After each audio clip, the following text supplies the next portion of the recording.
Think of it this way, if nothing affects how much cash a business can produce for you, yet its price falls, then you are simply paying less for those same future cash flows. The US and Australian markets are both down big this week, and everyone is asking themselves two questions. Is this the start of a bear market? And if so, how can I prepare for a market crash in 2019? In this video, I'm going to share with you 3 ways you can prepare for a recession in 2019. Let's get straight into this one. The first thing that I'm doing to prepare for an economic downturn in 2019 is that I am holding a significant amount of cash. Cash is king during a market recession because without it, you cannot buy cheap assets. If the entire market crashes, it is usually because of a short-term event that does impact some businesses, but for many other businesses, they will continue to perform more or less as they have in the past, except their prices will be a lot more attractive. Think of it this way, if nothing affects how much cash a business can produce for you, yet its price falls, then you are simply paying less for those same future cash flows. I currently hold about 50% cash in my personal portfolio, and that's less a result of me actively trying to hold more cash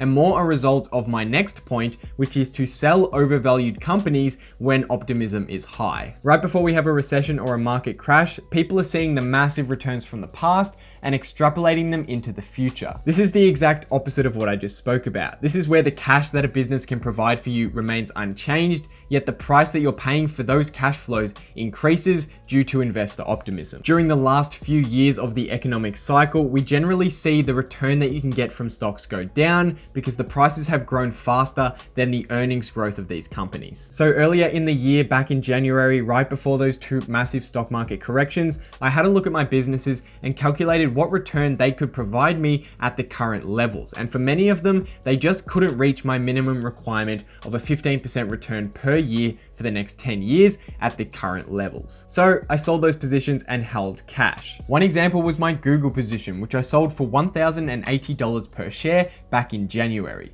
Google is now at $1,050 per share, so I saved myself a 2.7% loss over 10 months. And not only that, had the market crashed significantly during 2018, I would have been able to pick up Google much cheaper than I sold it for. Recognizing when the upside for your stocks is limited and the downside is big is really important because it allows you to transition from equities into cash and allow you to realize some of those profits. In the years leading up to a recession, you want to be moving your money out of overvalued risky stocks and into cash so you have enough money available for you to invest when there's blood in the streets. However, of course, when the time comes to move from cash back into equities, you need to know what businesses you want to move your money into and at what price you want to be paying for those investments. So while you're sitting on a lot of cash, what you need to be doing is finding great businesses and calculating what price you would be willing to buy them at. When I say great businesses, what I'm talking about here is businesses that you can understand on a fundamental level, have some kind of long-term competitive advantage intrinsic in the business model of the company, and has a competent management team. Once you know which businesses you'd feel confident in holding over the very long term, you need to calculate how quickly they can grow so you can work out how much cash they can provide, and then of course how much you want to pay for those future cash flows. If you want to learn more about this investing strategy that is used by the likes of Warren Buffett, Charlie Munger, and Phil Town, then I suggest you hit subscribe and check out some of my other videos